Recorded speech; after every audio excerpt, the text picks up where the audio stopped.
আসসালামু আলাইকুম প্রিয় অডিয়েন্স, আশা করি ভালো আছেন। সুস্থতা একটি আল্লাহর নিয়ামত। সবাই সুস্থ থাকুন, ভালো থাকুন, এটা আল্লাহর কাছে প্রার্থনা। তো এই চেম্বারে বসে আছি, এর ফাঁকে একটা ছোট একটা ইনফরমেশন যা আপনার কাজে লাগতে পারে, আপনার উপকার হতে পারে। সেটা হলো আমাদের যে নিত্য নতুন যে করলা আছে, আমরা করলা বা এটাকে ইংলিশ নামে বিটার গ্রাউন্ড বলা হয়, এটা আমাদের দেশে একটা সবজি প্রায় সবসময় এখন দেখি পাওয়া যায়। এই কলার রস ডায়াবেটিস কমাতে একটা গুরুত্বপূর্ণ ভূমিকা পালন করে।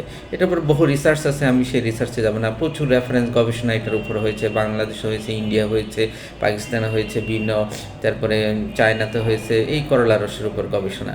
তো করলার রস ব্লাড গ্লুকোজকে রক্তে প্রবেশ করতে সহযোগিতা করে, অর্থাৎ ইনসুলিন সেন্সিটিভ বাড়িয়ে ব্লাডে যে সমস্ত গ্লুকোজ থাকে এগুলিকে রক্তে প্রবেশ করতে করলার রস সহযোগিতা করে। কেন করলার রস ডায়াবেটিস উপকারী?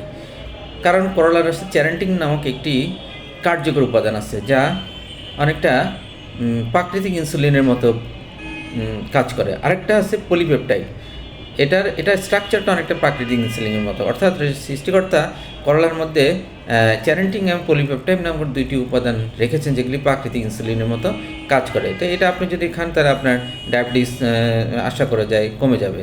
ব্যবহার হলো প্রতিদিন 50 থেকে 100 ml কলার রস আপনি সরাসরি খেয়ে ফেলবেন, সপ্তাহে 3 থেকে 4 দিন, সন্ধ্যা অথবা সকালে, যে কোনো যখন আপনার জন্য কনভিনিয়েন্ট।